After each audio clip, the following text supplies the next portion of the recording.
The precious name of our Lord and Savior Jesus Christ. ನಿಮ್ಮೆಲ್ಲರನ್ನು ಯೇಸು ಕ್ರಿಸ್ತ ನಾಮದಲ್ಲಿ ಸ್ವಾಗತಿಸುತ್ತೇವೆ. Hallelujah. Hallelujah. Turn your Bible to Matthew 6th chapter. We'll read verse 33. ನಿಮ್ಮ ಬೈಬಲ್ಗಳನ್ನು ಮತ್ತಾಯನ ಬರೆದ ಸುವಾರ್ತೆಗೆ ತಿರುಗಿಸಿ 6ನೇ ಅಧ್ಯಾಯ 33ನೇ ವಾಕ್ಯ ಓದ್ಕೊಳ್ಳೋಣ.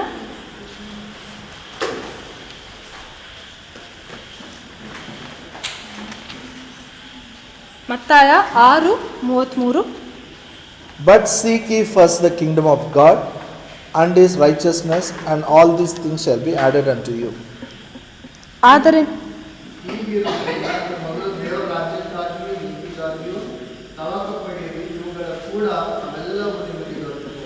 Hallelujah.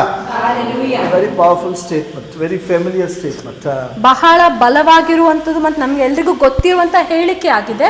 Jesus is telling to the people who belong to the covenant, don't worry like others what to eat, what to wear. You seek the kingdom of God and his righteousness. All these things shall be added unto you. ಯೇಸು ಸ್ವಾಮಿ ಒಡಂಬಡಿಕೆಗೆ ಸೇರಿದ ಜನರಿಗೆ ಹೇಳ್ತಾ ಇದ್ದಾನೆ, ಲೋಕದ ಜನರಾಗೆ ಅನ್ಯ ಜನರಾಗೆ ಚಿಂತೆ ಮಾಡಬೇಡ್ರಿ, ಏನ್ ತಿನ್ಬೇಕು ಏನ್ ಹಾಕೊಳ್ಬೇಕು ಅಂತ ಚಿಂತೆ ಮಾಡಬೇಡ್ರಿ, ಆದ್ರೆ ನೀವು ದೇವರ ರಾಜ್ಯಕ್ಕಾಗಿಯೂ ನೀತಿಗಾಗಿಯೂ ತವಕ ಪಡ್ರಿ. The kingdom of God begins the day we accept Jesus Christ as a savior in our life. ನಮ್ಮ ಜೀವನದಲ್ಲಿ ದೇವರ ರಾಜ್ಯವು ನಾವು ಯಾವಾಗ ಯೇಸುವನ್ನು ಸ್ವೀಕಾರ ಮಾಡ್ಕೊಳ್ತೇವೋ ಆ ದಿನ ಶುರು ಆಗ್ತದೆ. The blood of Jesus transferred us from the kingdom of darkness to kingdom of light.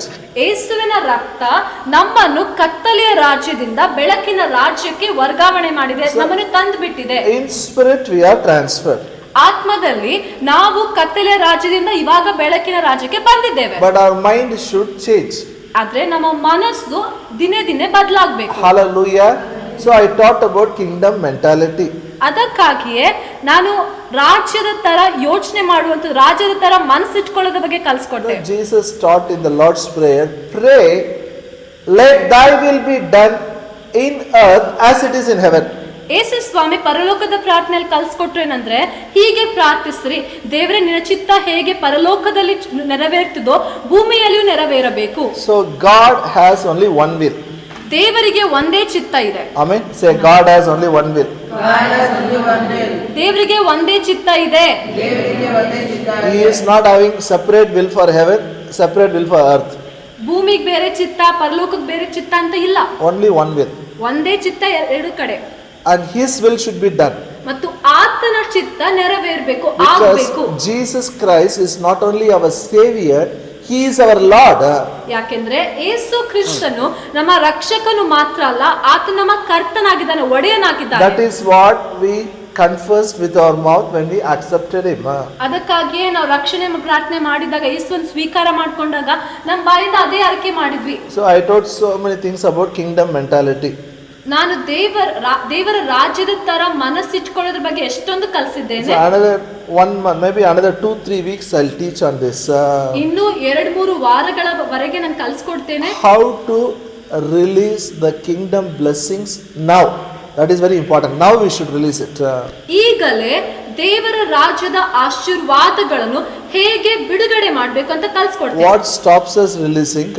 ಬಿಡುಗಡೆ ಮಾಡುವಂತೆ ಯಾವುದು ನಿಲ್ಲಿಸ್ತದೆ And how we should do it. ಮತ್ತು ನಾವು ಹೇಗೆ ಬಿಡುಗಡೆ ಮಾಡಬೇಕು. Hallelujah. I told you how God needs our mind. Devil also uses our mind. ನಾನು ನಿಮಗೆ ಹೇಳಿದ್ದೆ ಏನಂದ್ರೆ, ಹೇಗೆ ದೇವರಿಗೆ ನಮ್ಮ ಮನಸ್ಸು ಬೇಕಲ್ಲ, ಅದೇ ರೀತಿಯಲ್ಲಿ ಸೈತಾನನು ಕೂಡ ನಮ್ಮ ಮನಸ್ಸನ್ನೇ ಉಪಯೋಗಿಸ್ತಾನೆ. Hallelujah. Turn your Bible one more time to 2 Corinthians 10th chapter. ಇನ್ನೊಂದ್ಸಲ ನಿಮ್ಮ ಬೈಬಲ್ ಅಂತ ತಿರುಗಿಸ್ರಿ, 2ನೇ ಕೊರಿಂಥ 10ನೇ ಅಧ್ಯಾಯ Verse 3 to 5. 2 Corinthians 10th chapter, verse 3 to 5. 2ನೇ ಕೊರಿಂಥ 10ನೇ ಅಧ್ಯಾಯ 3ನೇ ವಾಕ್ಯದಿಂದ 5ನೇ ವಾಕ್ಯದವರೆಗೆ. For though we walk in the flesh, we do not war after the flesh.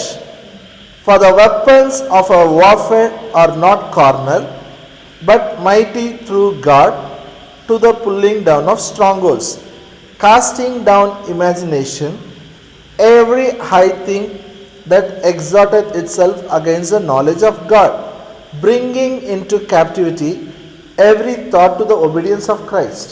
ನಾವು ಲೋಕದಲ್ಲಿದ್ದರೂ ಲೋಕಾನುಸಾರವಾಗಿ ಯುದ್ಧ ಮಾಡುವವರಲ್ಲ. ನಾವು ಉಪಯೋಗಿಸುವ ಆಯುಧಗಳು ಲೋಕ ಸಂಬಂಧವಾದ ಆಯುಧಗಳಲ್ಲ. ಅವು ದೇವರ ಎಣಿಕೆಯಲ್ಲಿ ಬಲವಾಗಿದ್ದು ಕೋಟೆಗಳನ್ನು ಕೆಡವಿ ಹಾಕುವಂತವುಗಳಾಗಿವೆ. ನಾವು ವಿತರ್ಕಗಳನ್ನು ದೇವಜ್ಞಾನವನ್ನು ವಿರೋಧಿಸುವುದಕ್ಕೆ ಏರಿಸಲ್ಪಟ್ಟಿರುವ ಉನ್ನತವಾದ ಎಲ್ಲಾ ಕೊತ್ತಲಗಳನ್ನು ಕೆಡವಿ ಹಾಕಿ ಎಲ್ಲಾ ಯೋಚನೆಗಳನ್ನು ಕ್ರಿಸ್ತನಿಗೆ ವಿಧೇಯವಾಗುವಂತೆ ಸೆರೆ ಹಿಡಿಯಬೇಕು. Our mind is very important. ನಮ್ಮ ಮನಸ್ಸು ಬಹಳ ಮುಖ್ಯ ನೋಡ್ರಿ. God also wants our mind. ದೇವರಿಗೂ ನಮ್ಮ ಮನಸ್ಸು ಬೇಕು, Devil also wants our mind. ಸೈತಾನಿಗೂ ನಮ್ಮ ಮನಸ್ಸು ಬೇಕು. Hallelujah. So I told you 3 words. It should be very clear for you till I complete this teaching. ನಾನು ನಿಮ್ಗೆ ಹೇಳ್ತಾ ಇದ್ದೆ ಏನಂದ್ರೆ ಈ ಬೋಧನೆ ಪೂರ್ತಿ ಮಾಡುವವರೆಗೆ ನಿಮ್ಗೆ 3 ಪದಗಳು ಮುಖ್ಯವಾಗಿ ನೆನಪಿಟ್ಕೊಳ್ಬೇಕು. Say it one more time. Thoughts, imagination, stronghold.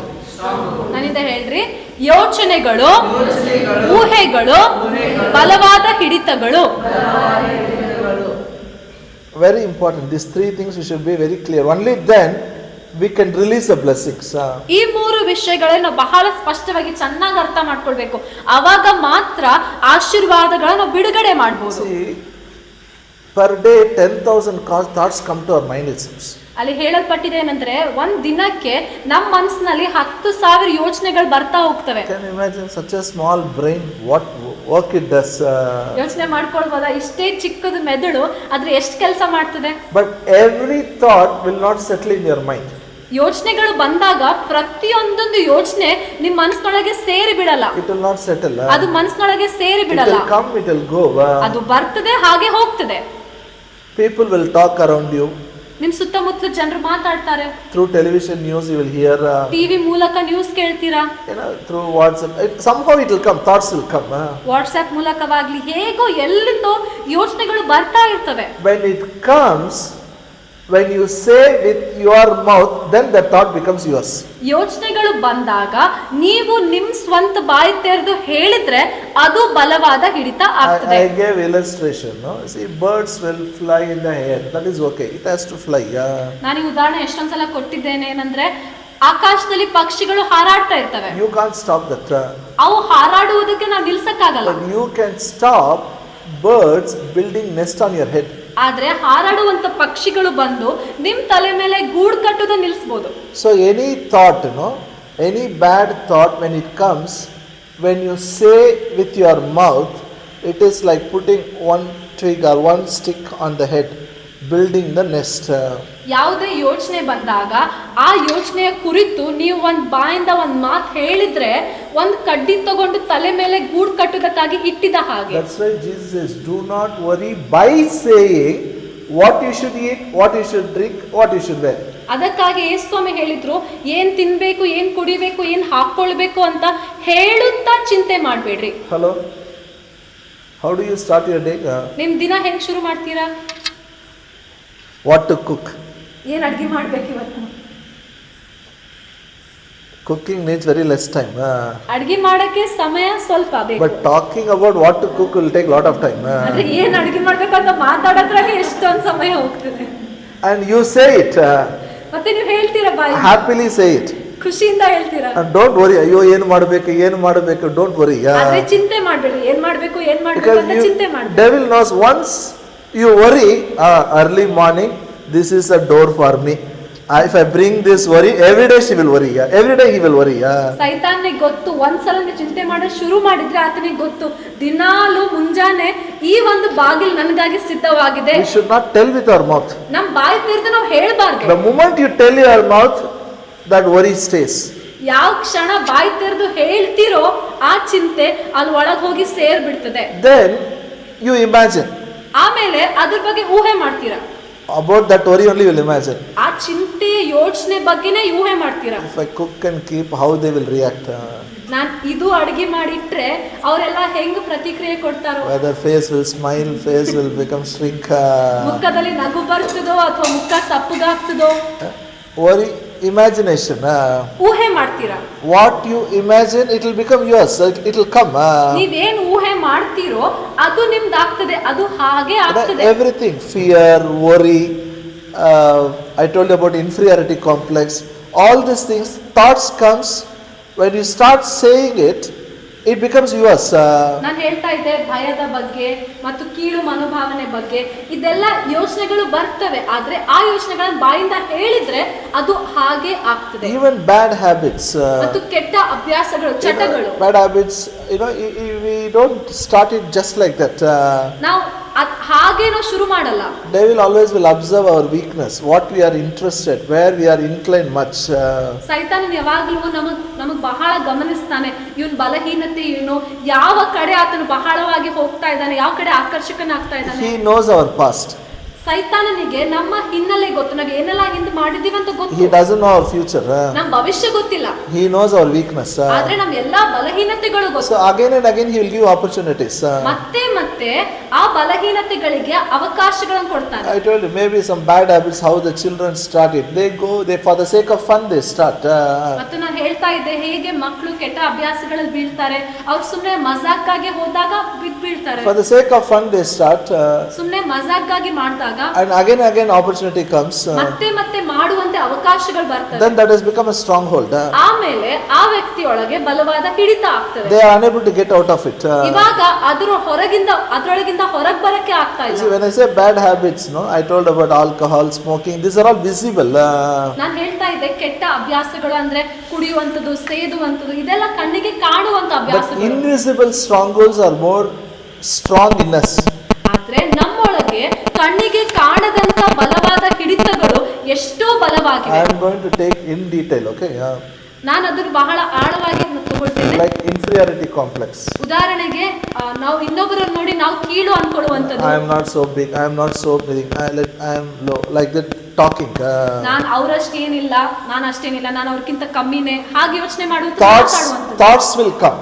ಯೋಚನೆಗಳು ಬರ್ತವೆ. People will talk. ಜನರು ಮಾತಾಡ್ತಾರೆ. You should not say with your mouth. ಆದ್ರೆ ನೀವು ಬಾಯಿ ತೆರೆದು ಹೇಳಬಾರ್ದು. Tell your neighbor, you should not say with your mouth. ಪಕ್ಕದವರಿಗೆ ಬಾಯಿ ತೆರೆದು ಹೇಳಬಾರ್ದು. Gideon told, I am poor, I am least in my caste, I am low caste, all the things he said. ಗಿದಿಯೋನನ ಬಗ್ಗೆ ನೋಡ್ಕೊಂಡ್ವಿ, ಆತನು ಹೇಳಿದ್ದ ನಾನು ನನ್ನ ಕುಲದಲ್ಲಿ ಅಲ್ಪನಾಗಿದ್ದೇನೆ, ಬಡವನಾಗಿದ್ದೇನೆ. I told you, instead of saying that, you should say something else. ನಾನು ಅದಕ್ಕಾಗಿ ಹೇಳಿದೆ, ಅಂತಹ ಮಾತುಗಳನ್ನ ಆಡೋ ಬದಲು ನೀವು ಬೇರೆ ಮಾತುಗಳನ್ನ ಆಡಬೇಕು. I gave one more scripture to say it. ನಾನು ಇನ್ನೊಂದು ವಾಕ್ಯ ಕೊಟ್ಟಿದ್ದೆ. Say one more time with me, no problem. Tell in English. God is my father. God is my father. I am God's son. I am God's son. I am heir of God.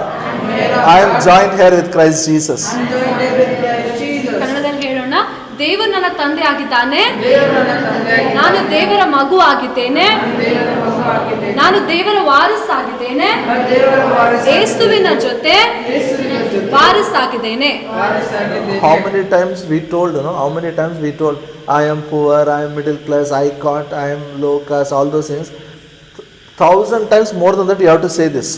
ನೀವು ಎಷ್ಟು ಸಲ ಹೇಳಿದ್ದೀರಾ, ನಾನು middle class, low class, ಅದು ಆಗಲ್ಲ, ಇದು ಆಗಲ್ಲ, ಎಲ್ಲಕ್ಕಿಂತ ಕೀಳು ಅಂತ ಹೇಳೋದ್ಕಿಂತ ಅಷ್ಟಕ್ಕಿಂತ ಜಾಸ್ತಿ 1000 ಪಟ್ಟು ಇದನ್ನ ಹೇಳಬೇಕು. Then last week I told about weapons what we use. ಮತ್ತು ಕಳೆದ ವಾರ ನಾನು ಕಲಿಸ್ಕೊಟ್ಟೆ ನಾವು ಉಪಯೋಗಿಸುವಂತ ಆಯುಧಗಳು. It is not weapon, it is weapons. ಆಯುಧ ಅಲ್ಲ, ಆಯುಧಗಳು. And that list is given in Ephesians 6th chapter. ಮತ್ತು ಆಯುಧಗಳ ಒಂದು ಪಟ್ಟಿ ಎಫೆಸ 6ನೇ ಅಧ್ಯಾಯದಲ್ಲಿ ಬರೆಯಲ್ಪಟ್ಟಿದೆ. Come with me to Ephesians 6th chapter. ನಾವು ನೋಡ್ಕೊಳ್ಳೋಣ, ಎಫೆಸದವರಿಗೆ ಬರೆದ ಪತ್ರಿಕೆ 6ನೇ ಅಧ್ಯಾಯ.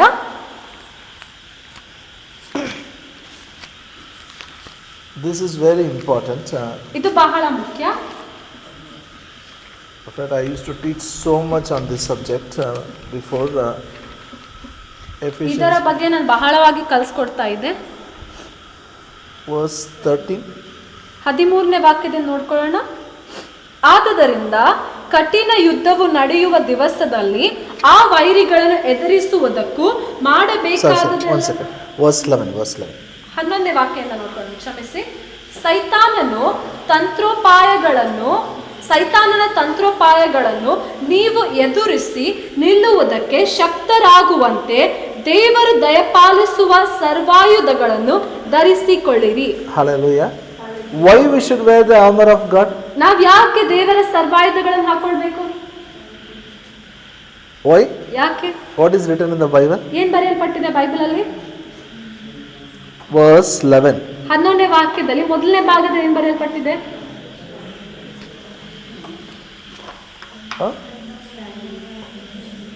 Yeah? Saitana? Means Satan has a strategy. ಅಂದ್ರೆ ಸೈತಾನನಿಗೆ ಕೆಲವು ತಂತ್ರೋಪಾಯಗಳಿವೆ, ಕೆಲವು ಉದ್ದೇಶಗಳಿವೆ. Hallelujah. We should not become a victim. That's why we should wear the armor of God. ಆತನ ಯೋಜನೆಗಳಿಗೆ ನಾವು ಹಾನಿ ಆಗಬಾರ್ದು, ಅದಕ್ಕಾಗಿಯೇ ನಾವು ಸರ್ವಾಯುಧಗಳನ್ನು ಹಾಕೊಳ್ಬೇಕು. So 6 weapons is listed here. ಇಲ್ಲಿ 6 ಆಯುಧಗಳು ಬರೆಯಲ್ಪಟ್ಟಿವೆ. Belt, breastplate, ನಡುಕಟ್ಟು ಮತ್ತು shoes, ಕೆರಗಳು ಮತ್ತು ವಜ್ರ ಕವಚ, shield, ಮತ್ತು ಗುರಾಣಿಯು, helmet, ಮತ್ತು ಶಿರಸ್ತ್ರಾಣ, and sword. ಮತ್ತು ಕೊನೆಯದಾಗಿ ಕತ್ತಿ. Hallelujah. Now look here. I told only about belt and sword last time. ಹೋದ್ವಾರ ನಾನು ನಡುಕಟ್ಟು ಬೆಲ್ಟ್ ಮತ್ತೆ ಕತ್ತಿಯ ಬಗ್ಗೆ ಕಲಿಸ್ಕೊಟ್ಟೆ. Belt means daily you have to read Bible and practice. ನಾನು ಹೇಳಿದ್ದೆ ಬೆಲ್ಟ್ ಅಂದ್ರೆ ನಾವು ದಿನಾಲು ಬೈಬಲ್ ಓದಬೇಕು, ಬೈಬಲ್ ಪ್ರಕಾರ ನಡಿಬೇಕು. Hallelujah. So that we will not fumble. I told Paul wrote it keeping the Roman soldier in mind. ನಾನು ನಿಮಗೆ ಹೇಳ್ಕೊಟ್ಟೆ, ಪೌಲನು ರೋಮ ದೇಶದ ಸೈನಿಕನನ್ನು ಮನಸ್ಸಿನಲ್ಲಿ ಇಟ್ಕೊಂಡು ಬರ್ದ. Hallelujah. They wear gowns. ಆ ದಿನಗಳಲ್ಲಿ ಅವರು ಒಂದು ನಿಲುವಂಗಿ ತರ ಅಂಗಿಗಳನ್ನು They have to ಹಾಕೊಳ್ತಾ ಇದ್ರು.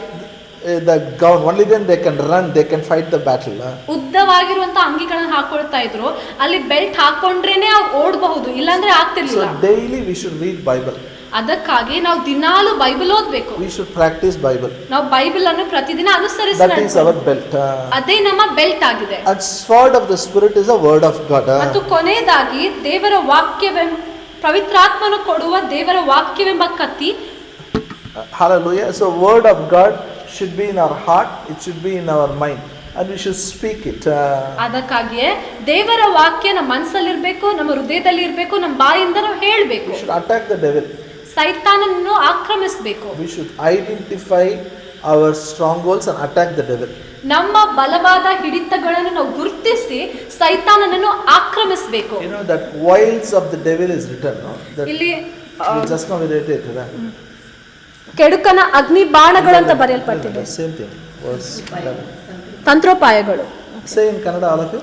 ನನ್ನಿಂದ ಹೇಳ್ರಿ, ಸೈತಾನನ ತಂತ್ರೋಪಾಯಗಳು. Okay, don't worry. It will keep falling. Now listen. This is very important, okay? ಇದು ಬಹಳ ಮುಖ್ಯ ನೋಡ್ರಿ.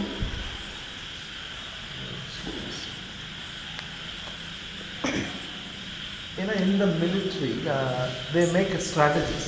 ಸೈನ್ಯದಲ್ಲಿ ಅವ್ರು ಕೆಲವು ಯೋಜನೆಗಳು ಮಾಡ್ತಾರೆ. Hallelujah. Both the army will make strategies. ಎರಡು ಸೈನ್ಯದವರು ಅವರು ಯೋಜನೆಗಳನ್ನು ಮಾಡ್ತಾರೆ. Where to attack. ಎಲ್ಲಿ ಅವ್ರು ಆಕ್ರಮಿಸಬೇಕು ಅಂತ. That is very important. ಅದು ಬಹಳ ಮುಖ್ಯ. Maybe in border, maybe around 100 miles, 200 miles, soldiers are there. 100 miles, 200 miles. ಅಲ್ಲಿ border They are spread everywhere. Border ಹತ್ರ ಒಂದು 100 ಮೈಲ್ ಅಥವಾ 200 ಮೈಲ್ ವರೆಗೆ ಸೈನಿಕರು ಎಲ್ಲಾ ಕಡೆ ಚದರಿ ಇರ್ತಾರೆ. They don't go blindly and fight somewhere. ಸುಮ್ಮನೆ ಹಾಗೆ ಕಣ್ಣು ಮುಚ್ಕೊಂಡು ಹೋಗಿ ಅವ್ರು ಎಲ್ಲೋ ಹೋಗಿ ಯುದ್ಧ ಆಡಲ್ಲ. They know where they have to attack. ಅವ್ರು ಗೊತ್ತು ಎಲ್ಲಿ ಯಾವ ಸ್ಥಳಕ್ಕೆ ಆಕ್ರಮಿಸಬೇಕು ಅಂತ. If you attack that particular place, then they can take control of the all 200 miles. ಅವ್ರಿಗೆ ಗೊತ್ತು ಆ ವಿರುದ್ಧವಾಗಿರುವಂತ ಸೈನ್ಯಕ್ಕೆ ಆ ಸ್ಥಳದಲ್ಲಿ ನಾವು ಆಕ್ರಮಿಸಿದ್ರೆ ಆ ಪೂರ್ತಿ ಸೈನ್ಯದ 200 ಮೈಲಿನ ಮೇಲೆ ನಾವು ಹತೋಟಿ The ತಗೊಳ್ಬಹುದು. whole battle they can take control. They have to target few particular places. ಆ ಪೂರ್ತಿ ಯುದ್ಧವನ್ನು ಅವ್ರ ಹತೋಟಿಗೆ ತಗೊಳ್ಬಹುದು. ಯಾವಾಗ ಕೆಲವೊಂದು ಏರಿಯಾಗಳಲ್ಲಿ ಅಂತ ವಿಶಿಷ್ಟವಾಗಿರುವಂತ ಸ್ಥಳಕ್ಕೆ ಅವ್ರು So they ಆಕ್ರಮಿಸಬೇಕು. use full military force to attack one particular place. ಅದಕ್ಕಾಗಿ ಇಡೀ ಸೈನ್ಯವನ್ನು ಉಪಯೋಗಿಸಿಕೊಂಡು ಅವರೆಲ್ಲ ಶಕ್ತಿಯನ್ನು ಉಪಯೋಗಿಸಿಕೊಂಡು ಒಂದೇ ಸ್ಥಳಕ್ಕೆ ಆಕ್ರಮಿಸ್ತಾರೆ. Hallelujah. A place where supply comes, supply point, for example. ಉದಾಹರಣೆಗೆ ಯಾವ ಸ್ಥಳದ ಮೂಲಕ ಆ ದೇಶಕ್ಕೆ ಸಪ್ಲೈ ಬರ್ತದೋ ಅಥವಾ ಒದಗಿಸುವ For the army, no, maybe fuel they are supplying, food they are supplying. There will be a supply point. ಆ ಸೈನ್ಯದವರಿಗಾಗಿ ಯಾವ ಒಂದು ಸ್ಥಳದ ಮೂಲಕ ಊಟ ಬರ್ತದೋ ಅಥವಾ ಪೆಟ್ರೋಲ್ ಫ್ಯೂಲ್ ಹೇಗೆ ಬರ್ತದೋ ಆ ಸ್ಥಳಕ್ಕೆ If ಆಕ್ರಮಿಸ್ತಾರೆ. that place is finished, over. It's like winning the battle. ಆ ಸ್ಥಳವನ್ನು ನಾಶ ಮಾಡಿದ್ರೆ ಆ ಸ್ಥಳವನ್ನು ಹತೋಟಿಯಲ್ಲಿ ಇಟ್ಕೊಂಡು ಇಟ್ಕೊಂಡ್ರೆ ಆ ಇಡೀ ಯುದ್ಧವನ್ನೇ ಗೆದ್ದಿದ ಹಾಗೆ. Otherwise, the place where that communication happens, communication point. ಅಥವಾ ಇನ್ನೊಂದು ಸ್ಥಳ ಅಂದ್ರೆ ಆ ದೇಶದಿಂದ ಇನ್ನೊಂದು ಕಡೆಗೆ ಹೇಗೆ ಸಂಪರ್ಕ ಮಾಡ್ತಾರೋ ಆ ಸ್ಥಳದ ಮೂಲಕ. Once you attack there, finish. ಆ ಒಂದು ಸಂಪರ್ಕ ಮಾಡುವಂತ ಸ್ಥಳಕ್ಕೆ ಆಕ್ರಮಿಸಿದ್ರೆ ಆಯ್ತು. Both the parties plan. ಎರಡು ಕಡೆಯದವರ ಸೈನ್ಯದವರು ಅವರು ಹಾಗೆ ಯೋಜನೆಗಳನ್ನು ಹಾಕ್ತಾರೆ. Hallelujah. So I told devil also plans. ನಾನು ನಿಮಗೆ ಹೇಳಿದ್ದೆ ಸೈತಾನನ್ ಕೂಡ ಯೋಜನೆ ಹಾಕ್ತಾನೆ. God also has a plan. ದೇವರು ಕೂಡ ಯೋಜನೆ ಹಾಕಿದ್ದಾನೆ. But devil always will copy God's plan. ಆದ್ರೆ ಸೈತಾನನು ಯಾವಾಗ್ಲೂ ದೇವರ ಯೋಜನೆ ನಕಲಿ ಮಾಡ್ತಾನೆ. Hallelujah. Whatever he does, it will be a copy.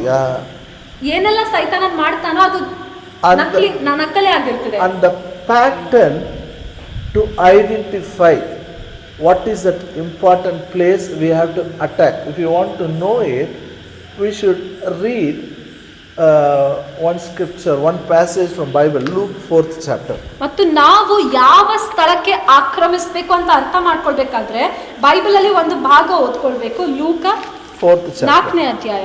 Here how Jesus attacked the devil. ಇಲ್ಲಿ ಹೇಗೆ ಯೇಸು ಸೈತಾನನನ್ನು ಆಕ್ರಮಿಸಿದನು. We have heard many times. ನಾವು ಎಷ್ಟೊಂದು ಸಲ ಈ ವಾಕ್ಯ ಕೇಳಿದ್ದೇವೆ. Yes or no? ಹೌದಾ ಇಲ್ಲ? The scriptures what we heard many times, again to hear, no, it's very difficult. ಎಷ್ಟೊಂದು ಸಲ ಕೇಳಿರ್ತೇವೆ, ಪದೇ ಪದೇ ಕೇಳಿರ್ತೇವೆ. ಅದೇ ವಾಕ್ಯ ಮತ್ತೆ ಕೇಳಬೇಕಾದ್ರೆ ಬಹಳ ಕಷ್ಟ. ಇದು ನನಗೆ ಗೊತ್ತು, ಇದು ನನಗೆ ಗೊತ್ತು. ಇದೇ ನನಗೆ ಗೊತ್ತಲ್ಲ ಅಂತ. No, listen. What I am saying, even I am sharing first time. Okay. ನಾನು ಇವತ್ತು ಏನ್ ಕಲಿಸ್ತಾ ಇದ್ದೇನಲ್ಲ ಮೊದಲನೇ ಸಲ ಕಲಿಸ್ತಾ ಇದ್ದೇನೆ. To identify the stronghold. ಬಲವಾದ ಹಿಡಿತಗಳನ್ನು ಗುರುತಿಸುವಂತದ್ದು. I tell you, bad habits, what is visible is very easy to identify. ಕಣ್ಣಿಗೆ ಕಾಣುವಂತ ಆ ಕೆಟ್ಟ ಅಭ್ಯಾಸಗಳು, ಚಟಗಳು, ಬಲವಾದ ಹಿಡಿತಗಳನ್ನು ಗುರುತಿಸೋದು ಬಹಳ ಸುಲಭ. What is invisible is difficult to identify. ಆದ್ರೆ ಯಾವ್ದು ಕಣ್ಣಿಗೆ ಕಾಣಲ್ವೋ ಅದನ್ನು ಗುರುತಿಸುವುದು ಕಷ್ಟ. Here Bible says Jesus went for fasting prayer. ಇಲ್ಲಿ ಬೈಬಲ್ ಏನು ಹೇಳ್ತಿದೆ? ಯೇಸು ಸ್ವಾಮಿ ಉಪವಾಸ ಪ್ರಾರ್ಥನೆ ಮಾಡುವುದಕ್ಕಾಗಿ ಹೋದರು. He was led by the Holy Spirit. He went for fasting prayer. ಪವಿತ್ರಾತ್ಮನಿಂದ ನಡೆಸಲ್ಪಟ್ಟು ಉಪವಾಸ ಪ್ರಾರ್ಥನೆ ಮಾಡುವುದಕ್ಕಾಗಿ ಹೋದ. After he finished the fasting prayer, he was hungry. ಪ್ರಾರ್ಥನೆ ಮಾಡಿದ ಮೇಲೆ ಯೇಸುವಿಗೆ ಹಸಿವಾಯಿತು. Then the devil came. It is called as tempter came to him. ಅಲ್ಲಿ ಏನ್ ಹೇಳ್ತಿದೆ? ಆಗ ಸೈತಾನನು ಬರ್ತಾನೆ, ಶೋಧಿಸುವಾತನು ಬರ್ತಾನೆ. We'll read verse 3 and 4. 3 ಮತ್ತು 4 ಓದ್ಕೊಳ್ಳೋಣ. ಆಗ ಸೈತಾನನು ಆತನಿಗೆ, ನೀನು ದೇವರ ಮಗನಾಗಿದ್ದರೆ ಈ ಕಲ್ಲು ರೊಟ್ಟಿಯಾಗುವಂತೆ ಇದಕ್ಕೆ ಅಪ್ಪಣೆ ಕೊಡು ಎಂದು ಹೇಳಲು, ಯೇಸು ಅವನಿಗೆ, ಮನುಷ್ಯನು ರೊಟ್ಟಿ ತಿಂದ ಮಾತ್ರದಿಂದ ಬದುಕುವುದಿಲ್ಲ ಎಂದು ಬರೆದಿದೆ ಎಂತ ಉತ್ತರ ಕೊಟ್ಟನು.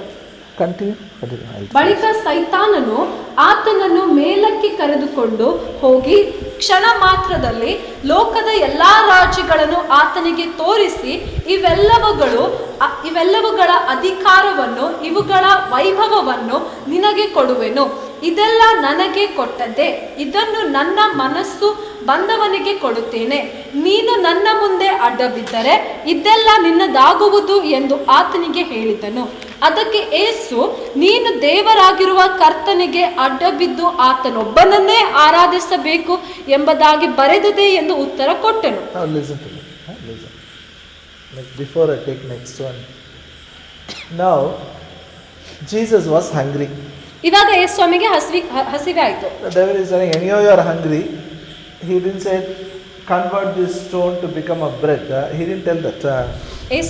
ಸೈತಾನನು ಬಂದು ಯೇಸುವಿಗೆ ಹೇಳಲ್ಲ, ಈ ಕಲ್ಲನ್ನು ರೊಟ್ಟಿಯಾಗಿ ಮಾಡು. No, he said, if you are the son of God, then turn this stone into bread. ಸೈತಾನನು ಯೇಸುವಿಗೆ ಈ ಕಲ್ಲು ರೊಟ್ಟಿಯಾಗಿ ಮಾಡಿಕೊಂಡು ತಿನ್ನು ಅಂತ ಹೇಳಲಿಲ್ಲ. ಆದ್ರೆ ಹೇಳ್ತಾನೆ, ನೀನು ದೇವರ ಮಗನಾಗಿದ್ದರೆ ಈ ಕಲ್ಲು ರೊಟ್ಟಿಯಾಗಿ ಮಾಡಿಕೊಂಡು ತಿನ್ನು. You should understand that word. If you are the son of God, what he is targeting? ನೋಡ್ರಿ, ಸೈತಾನನು ಯಾವ ಸ್ಥಳಕ್ಕೆ ಟಾರ್ಗೆಟ್ ಮಾಡ್ತಾ ಇದ್ದಾನೆ? ನೀನು ದೇವರ ಮಗನಾಗಿದ್ರೆ. Then Jesus knows Bible. ಯೇಸು ಸ್ವಾಮಿಗೆ ಬೈಬಲ್ ಚೆನ್ನಾಗಿ ಗೊತ್ತು. He gave one quotation from Deuteronomy 8th chapter. Bible says, thou shalt not live by bread alone, but by every word that proceeds out of the mouth of God. ಯೇಸು ಸ್ವಾಮಿ ಸೈತಾನನಿಗೆ ಧರ್ಮೋಪದೇಶ ಕಾಂಡ 8ನೇ ಅಧ್ಯಾಯದಿಂದ ವಾಕ್ಯವನ್ನು ಹೇಳಿ ಆಕ್ರಮಿಸಿದ್ರು.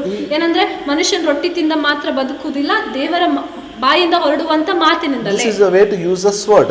ಈ ರೀತಿಯಾಗಿ ಕತ್ತಿಯನ್ನು So ಉಪಯೋಗಿಸಬೇಕು. you have to by heart the scripture. Scripture should be in your heart and it's in your mind. ನೀವು ದೇವರ ವಾಕ್ಯವನ್ನು ಬೈಪಾಠ ಮಾಡಬೇಕು. ವಾಕ್ಯಗಳು ನಿಮ್ಮ ಹೃದಯದಲ್ಲಿಯೂ ಮನಸ್ಸಿನಲ್ಲಿ ಇರಬೇಕು. Then devil took him up.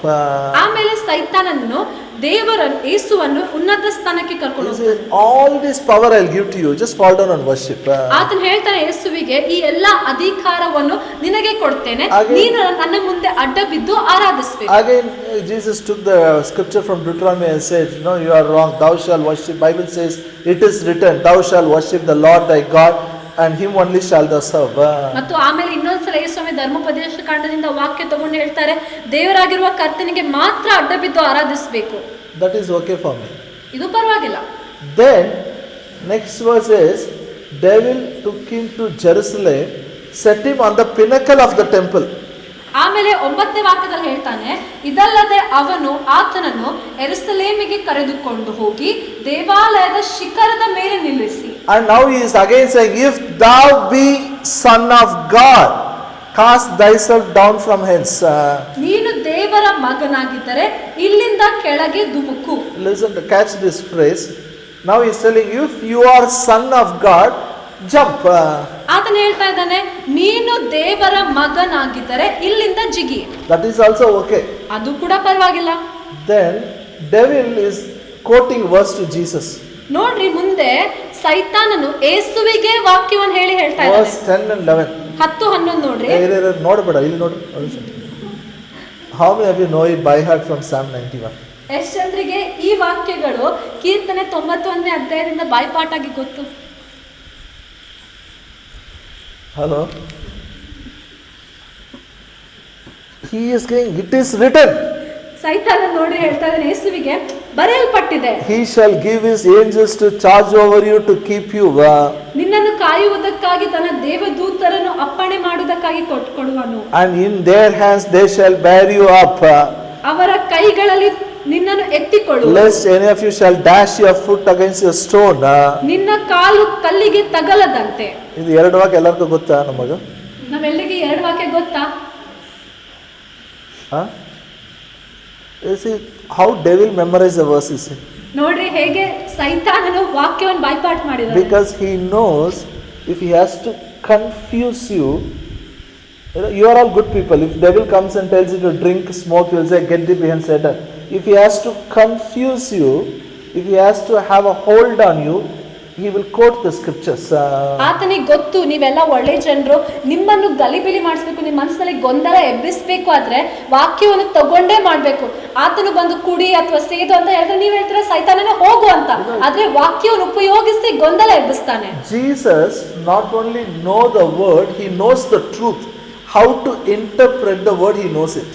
ಯೇಸು ಸ್ವಾಮಿಗೆ ವಾಕ್ಯ ಗೊತ್ತಿದ್ದು ಮಾತ್ರವಲ್ಲದೆ ವಾಕ್ಯವನ್ನು ಹೇಗೆ ಅರ್ಥ ಮಾಡಿಸಬೇಕು, ವಾಕ್ಯದ ಸತ್ಯ ತಿಳಿದಿದ್ದನು. Interpreting the word is very important. ವಾಕ್ಯವನ್ನು ಅರ್ಥೈಸುವಂತದ್ದು ಬಹಳ ಮುಖ್ಯ. Many people have a knowledge, ಬಹಳ ಜನರಿಗೆ ವಾಕ್ಯದ ಜ್ಞಾನ ಇದೆ, but they don't know the truth. ಆದ್ರೆ ಆ ವಾಕ್ಯದ ಸತ್ಯ ಗೊತ್ತಿಲ್ಲ. Hallelujah. Then Jesus told him, no, it is written, thou shalt not tempt the Lord thy God. ಮುಂದೆ ಯೇಸು ಹೇಳ್ತಾನೆ, ನೀನು ದೇವರಾಗಿರುವ ಕರ್ತನನ್ನು ಪರೀಕ್ಷಿಸಬಾರದೆಂದು ಬರೆಯಲ್ಪಟ್ಟಿದೆ. Now two things now we have to remember. ನಾವಿವಾಗ 2 ಮಾತುಗಳನ್ನು The ನೆನಪಿಟ್ಕೊಳ್ಳೋಣ. first one and third one, he is challenging Jesus, if you are the son of God. ಮೊದಲನೇ ಒಂದು ಶೋಧನೆಯಲ್ಲಿ ಮತ್ತು 3ನೇ ಶೋಧನೆಯಲ್ಲಿ ಸೈತಾನನು ಯೇಸುವಿಗೆ ಸವಾಲ್ ಹಾಕ್ತಾ ಇದ್ದಾನೆ, ನೀನು ದೇವರ ಮಗನಾಗಿದ್ದರೆ. See, most of our strongholds which we have not identified, which really blocks the blessings of God is we have a doubt who we are. ಮತ್ತು ನಮ್ಮಲ್ಲಿರುವಂತಹ ಅನೇಕ ಬಲವಾದ ಹಿಡಿತಗಳು, ಯಾವ ಬಲವಾದ ಹಿಡಿತಗಳು ದೇವರ ಆಶೀರ್ವಾದಕ್ಕೆ ಅಡ್ಡವಾಗಿದೆಯೋ ಅದು ಯಾಕೆ ಆಗಿದೆ ಅಂದ್ರೆ ನಮಗೆ ನಾವು ಕ್ರಿಸ್ತನಲ್ಲಿ ಯಾರಾಗಿದ್ದೇವೆ ಅಂತ ಸಂಶಯವಿದೆ. We should know who we are in Christ Jesus. ನಾವು ಕ್ರಿಸ್ತನಲ್ಲಿ, ಯೇಸು ಕ್ರಿಸ್ತನಲ್ಲಿ ಯಾರಾಗಿದ್ದೇವೆ ಅಂತ ತಿಳ್ಕೊಳ್ಬೇಕು. Say, I should know who I am in Christ Jesus. ಯೇಸು ಕ್ರಿಸ್ತನಲ್ಲಿ ನಾನು ಯಾರಾಗಿದ್ದೇನೆಂದು ನನಗೆ ಗೊತ್ತಿರಬೇಕು. This is very important. ಇದು ಬಹಳ ಮುಖ್ಯ. If he can make you to doubt, then he is attacking that main point in our life. ನೀವು ಹೇಗೋ ಆ ಸೈತಾನನು ಬಂದು ನಿಮ್ಮೊಳಗೆ ಸಂಶಯ ಹಾಕುವಂತೆ ಮಾಡಿದ್ರೆ ಆತನು ನಮ್ಮ ಜೀವನದಲ್ಲಿ ಅಟ್ಯಾಕ್ ಮಾಡಿದ ಹಾಗೆ ಆ ಒಂದು ಸ್ಥಳಕ್ಕೆ ಅಲ್ಲಿ ಆಕ್ರಮಿಸಿದ The ಹಾಗೆ main supply is attacked. ನಮ್ಮಲ್ಲಿರುವಂತ ಮುಖ್ಯವಾಗಿರುವಂತ ಸ್ಥಳ ಅಲ್ಲಿ ಆಕ್ರಮಿಸಲ್ಪಟ್ಟಿರ್ತದೆ. He will tell you, you are a sinner. ಸೈತಾನನ ಹೇಳ್ತಾನೆ, ನೀನು ಪಾಪಿ. You are committing again and again. You are a sinner only, man. You are helpless. Till death you will commit sin. ಮತ್ತೆ ಮತ್ತೆ ಅದೇ ಪಾಪ ಮಾಡ್ತಿದ್ಯಾ, ನೀನು ಅಸಹಾಯಕನು, ಸಾಯೋವರೆಗೆ ಇದೇ ಪಾಪ ಮಾಡ್ತಿರ್ತಿ, ನೀನು ಪಾಪಿಯಾಗೆ ಉಳಿತಿ. If you don't know the truth, then you will also agree. Yeah, correct only. Again and again committing. I am a sinner. I am helpless. By sinning only, I will go to hell or heaven. One day, don't know where I will go. ನಿಮ್ಗೆ ಸತ್ಯ ಗೊತ್ತಿರ್ಲಿಲ್ಲ ಅಂದ್ರೆ ನೀವು ಯೋಚನೆ ಮಾಡ್ತೀರಾ, ನಾನು ಮತ್ತೆ ಮತ್ತೆ ಅದೇ ಪಾಪ ಮಾಡ್ತಾ ಇದ್ದೆ, ನಾನು ಪಾಪಿನೇ ಆಗಿರ್ಬೇಕು, ಒಂದಿನ ನಾನು ಸ್ವರ್ಗಕ್ಕೆ ಹೋಗ್ತೀನೋ ನರಕಕ್ಕೆ ಹೋಗ್ತೀನೋ ಅಂತ ಅನ್ಕೊಳ್ತೀರಾ. You should say, no, I am a new creation. ಅಂತ ಸೈತಾನ ಯೋಚನೆ ತಂದಾಗ ನೀವ್ ಹೇಳ್ಬೇಕು, ಇಲ್ಲ ನಾನು ನೂತನ ಸೃಷ್ಟಿ. Say, I am a new creation. All things have passed away. Everything has become new. ನಾನು ನೂತನ ಸೃಷ್ಟಿ, ಹಳೆದೆಲ್ಲ ಹೋಗಿದೆ, ಎಲ್ಲವೂ ನೂತನವಾಗಿದೆ. My sin nature has gone. God's nature has come. ನನ್ನ ಪಾಪದ ಸ್ವಭಾವ ಹೋಗಿದೆ, ದೇವರ ಸ್ವಭಾವ ಬಂದಿದೆ. I am righteousness of God. ನಾನು ದೇವರ ನೀತಿವಂತಿಕೆ ಆಗಿದ್ದೇನೆ. Hallelujah. Who you are, that is very important. ನೀವು ಯಾರು, ಅದು ಬಹಳ ಮುಖ್ಯ. Who you are a poor man or rich man? ನೀವ್ ಯಾರು, ಬಡವರ ಶ್ರೀಮಂತರ?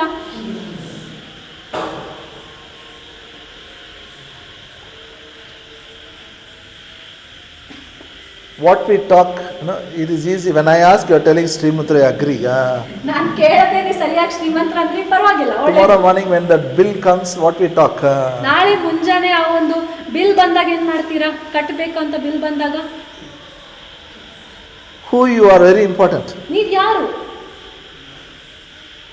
Don't know whether I will pay or not.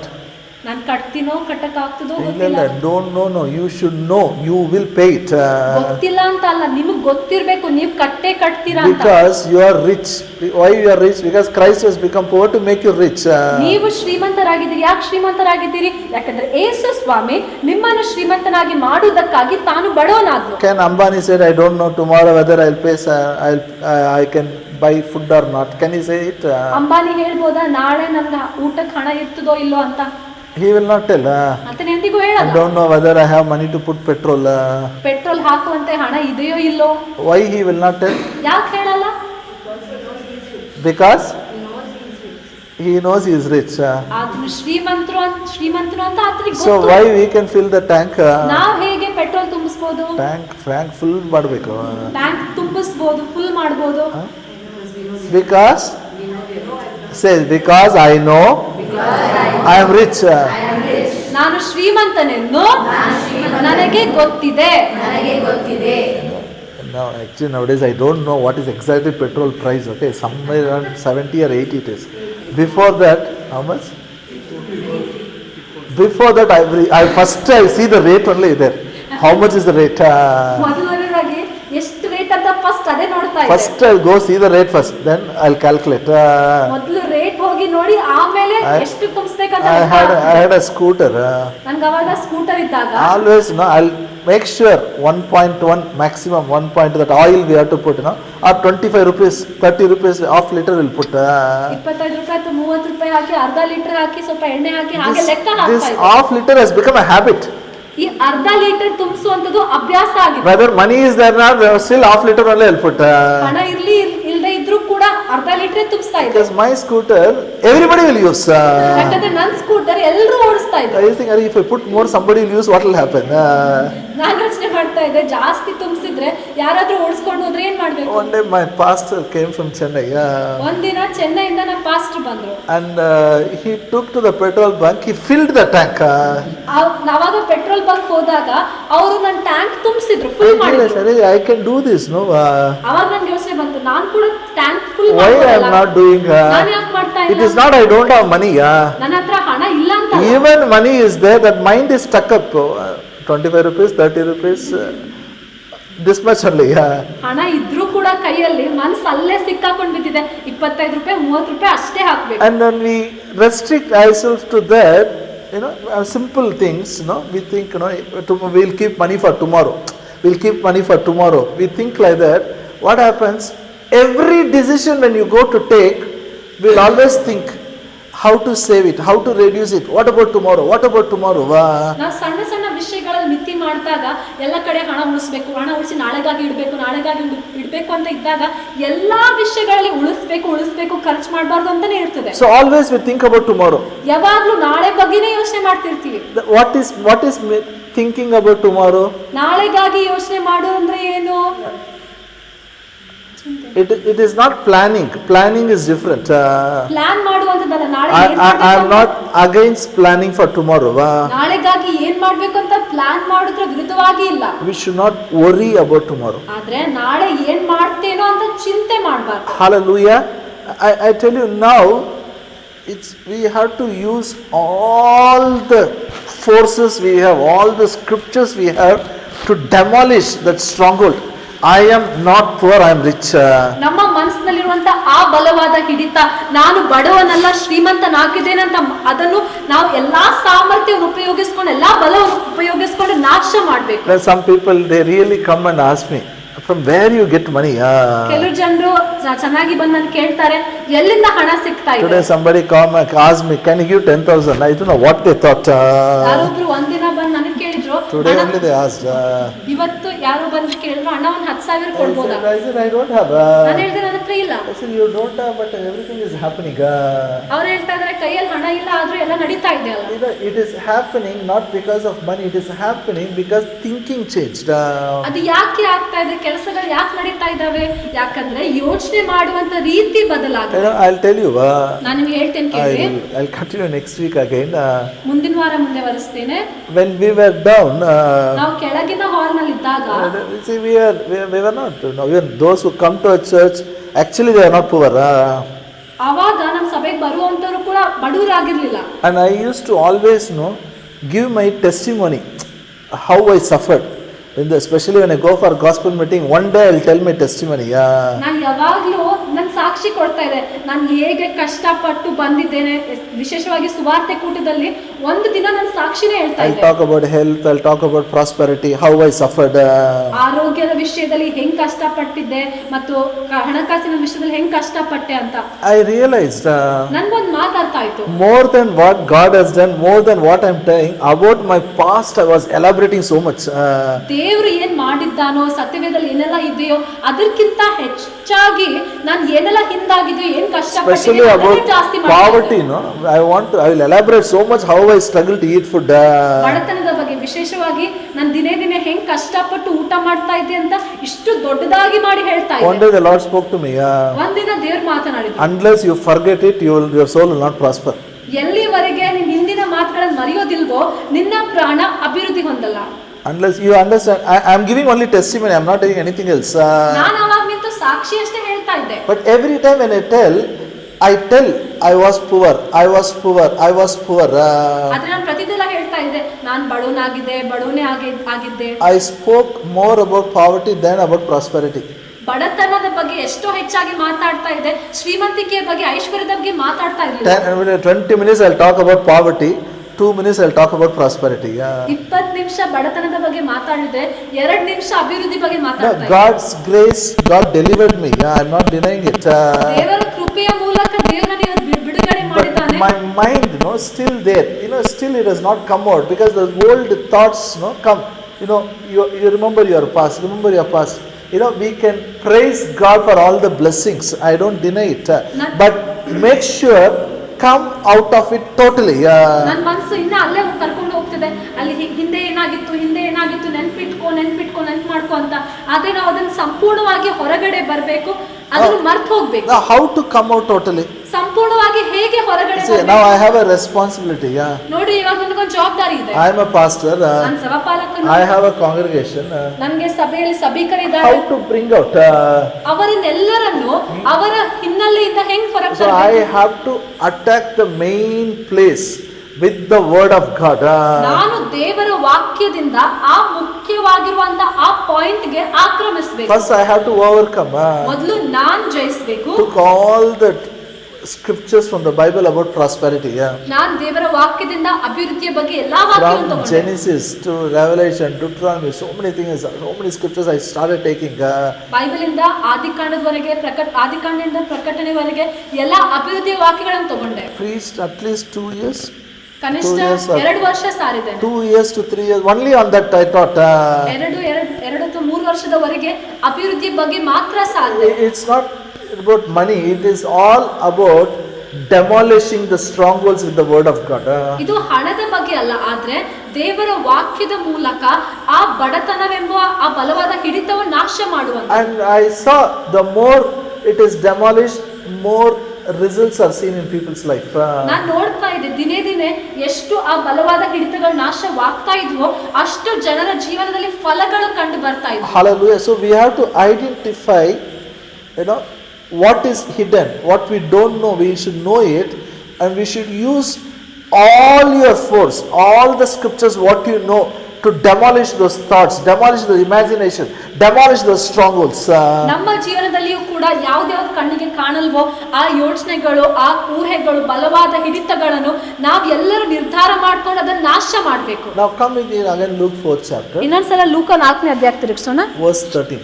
13ನೇ ವಾಕ್ಯ ನೋಡ್ಕೊಳ್ಳೋಣ. ಸೈತಾನನು ಸಕಲ ವಿಧವಾದ ಶೋಧನೆಯನ್ನು ಮುಗಿಸಿ ಸ್ವಲ್ಪ ಕಾಲ ಆತನನ್ನು ಬಿಟ್ಟು ಹೊರಟು ಹೋದನು. Tell it again. ಏನಿದೆ ಹೇಳ್ರಿ? ಸೈತಾನನು ಸಕಲ ವಿಧವಾದ ಶೋಧನೆಯನ್ನು ಮುಗಿಸಿ ಸ್ವಲ್ಪ ಕಾಲ ಆತನನ್ನು ಬಿಟ್ಟು ಹೊರಟು ಹೋದನು. ಎಷ್ಟು ವರ್ಷ ಬಿಟ್ಟು ಹೋದನು? ಎಷ್ಟು ವರ್ಷ? ಜೋರಾಗಿ, ಎಷ್ಟು ವರ್ಷ ಬಿಟ್ಟು ಹೋಗಿದನು? ಸ್ವಲ್ಪ ಕಾಲ. Again he came. ಅದ್ರ ಅರ್ಥ ಏನಂದ್ರೆ ಇನ್ನೊಂದ್ಸಲ ಬಂದ. So what he will do? ಏನ್ ಮಾಡ್ತಾನೆ? Again and again he will come. ಮತ್ತೆ ಮತ್ತೆ ಬರ್ತಾನೆ. Hallelujah. It is not, once you did it, over. ಒಂದ್ಸಲ ಮಾಡಿದ್ರೆ ಮುಗ್ದೋಯ್ತು ಅಂತ ಅಲ್ಲ. Again and again he will come. ಮತ್ತೆ ಮತ್ತೆ ಬರ್ತಾನೆ. But you should be ready with the word. ಆದ್ರೆ ನೀವು ದೇವರ ವಾಕ್ಯ ಇಟ್ಕೊಂಡು You ಸಿದ್ಧರಾಗಿರ್ಬೇಕು. should speak. ವಾಕ್ಯವನ್ನು ಹೇಳ್ತಾ Brother, ಇರ್ಬೇಕು. it's not when you have a problem you should speak. Before problem comes you should speak. ಸಮಸ್ಯೆ ಬಂದಾಗ ಅಷ್ಟೇ ವಾಕ್ಯವನ್ನು ಹೇಳ್ತೇನೆ, ವಾಕ್ಯವನ್ನು ಹೇಳುವಂತದ್ದಲ್ಲ. ಸಮಸ್ಯೆ ಬರೋಕ್ಕಿಂತ ಮೊದಲೇ ವಾಕ್ಯವನ್ನು ಘೋಷಿಸ್ತಾನೆ ಇರ್ಬೇಕು. You should know who you are in Christ. ನೀವು ಯೇಸು ಕ್ರಿಸ್ತನಲ್ಲಿ ಯಾರಾಗಿದ್ದೀರಾ ಅಂತ ತಿಳ್ಕೊಳ್ಬೇಕು. About your health. ನಿಮ್ಮ ಆರೋಗ್ಯದ ಬಗ್ಗೆ, About your wealth. ನಿಮ್ಮ ಆಸ್ತಿಯ ಬಗ್ಗೆ, About wisdom. ಜ್ಞಾನದ ಬಗ್ಗೆ, About success. ಯಶಸ್ಸಿನ ಬಗ್ಗೆ. You should know who you are in Christ. ನೀವು ಯೇಸು ಕ್ರಿಸ್ತನಲ್ಲಿ ಯಾರು ಅಂತ ಅರ್ಥ ಮಾಡ್ಕೊಳ್ಬೇಕು. If devil can make you to doubt one particular thing, that is a place he will be attacking your supply point. ನಿಮ್ಮ ಜೀವನದಲ್ಲಿ ಒಂದು ವಿಷಯದಲ್ಲಿ ನೀವು ಸ್ವಲ್ಪ ಸಂಶಯ ಪಡುವಂತೆ ಸೈತಾನನು ಮಾಡಿಸಿದ್ರೆ ಆ ಸ್ಥಳಕ್ಕೆ ಅದನ್ನು ಆಕ್ರಮಿಸ್ತಾನೆ. I told about one particular thing about money. ಇವತ್ತು ನಾನು ಹಣದ ಬಗ್ಗೆ There ಕಲಿಸ್ಕೊಟ್ಟೆ. are so many things are there. I'll explain next week. We have to identify what he does, and he knows our past. He knows our past. He knows what people talk, and you should be ready with the word of God to attack him. ನಾನಿವತ್ತು ಹಣದ ಬಗ್ಗೆ ಮಾತ್ರ ಮಾತಾಡಿದ್ದೆ.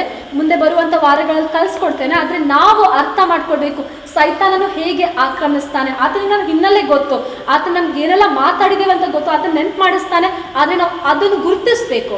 One man went to police station to complain.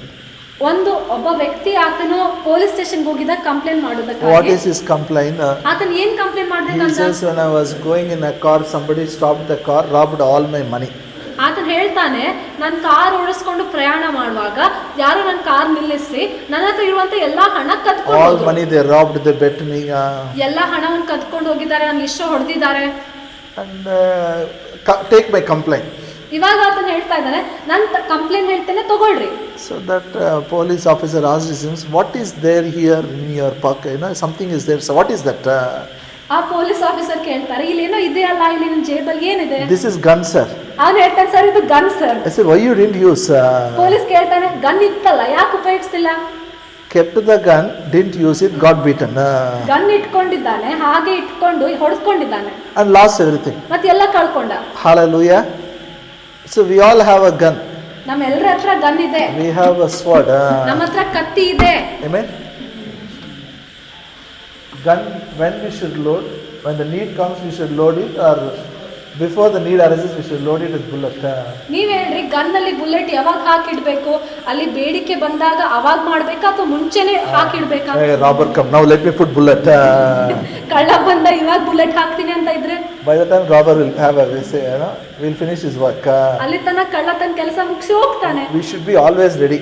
ನಾವ್ ಯಾವಾಗ್ಲೂ ಸಿದ್ಧರಾಗಿರ್ಬೇಕು. Means ಅದರ ಅರ್ಥ we should keep the word of God in your heart and in our mind, in our mouth. Always we should be ready. ಯಾವಾಗ್ಲೂ ಸಿದ್ಧರಾಗಿರ್ಬೇಕು ಅಂದ್ರೆ ದೇವರ ವಾಕ್ಯನ ಹೃದಯದಲ್ಲಿ, ಮನಸ್ಸಿನಲ್ಲಿ, ಬಾಯಲ್ಲಿ ಯಾವಾಗ್ಲೂ ಇಟ್ಕೊಂಡಿರ್ಬೇಕು. And if you identify one, maybe this 1 week I'm giving you time, okay, homework. ಈ ಒಂದು ವಾರದಲ್ಲಿ ನಾನು ಹೇಳ್ತೇನೆ ಎಲ್ಲಾದ್ರೂ ಗುರುತಿಸಿದ್ರೆ Anything, maybe about health, ಉದಾಹರಣೆಗೆ ಆರೋಗ್ಯದ ಬಗ್ಗೆ, or inferiority complex, or about wisdom, about fear of exam, studies, future. Anywhere, any worry, any thought comes, you should use all the scriptures you should know and hit it and demolish the strongholds, pull it down totally.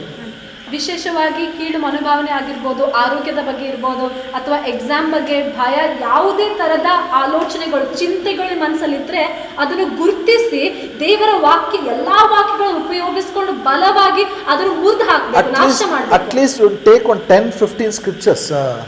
ಕನಿಷ್ಠ ಪಕ್ಷ ಒಂದು 10 ಅಥವಾ 15 ವಾಕ್ಯವನ್ನು ತಗೊಳ್ಳಿ. For one particular stronghold. ಒಂದು ಬಲವಾದ ಹಿಡಿತಕ್ಕಾಗಿ. Keep hitting it, keep saying it again and again, again and again, again and again. ಆ ಬಲವಾದ ಹಿಡಿತದ ವಿರುದ್ಧವಾಗಿ ಆ 15 ವಾಕ್ಯಗಳನ್ನು ಮತ್ತೆ ಮತ್ತೆ ಹೇಳಿ ಹೊಡಿತಾನೆ ಇರಿ, Keep on telling. ಹೇಳ್ತಾನೆ ಇರಿ, Some ಹೇಳ್ತಾನೆ people ಇರಿ. say, hey, don't confess. Why you want to confess 10 times, 15 times? If you confess once enough. No. Keep telling. Even if you tell 100 times, even if you tell 1000 times, no problem. Till you get an assurance, I am free from it. Now I don't think like that. Keep saying it. ಕೆಲವು ಜನರು ಹೇಳ್ತಾರೆ ವಾಕ್ಯಗಳನ್ನ ಅರಿಕೆ ಮಾಡುವಂತ ಒಂದ್ಸಲ ಮಾಡಿದ್ರೆ ಸಾಕು, 10-15 ಸಲ ಅಥವಾ 100 ಸಲ ಯಾಕೆ ಮಾಡ್ಬೇಕು ಅಂತ.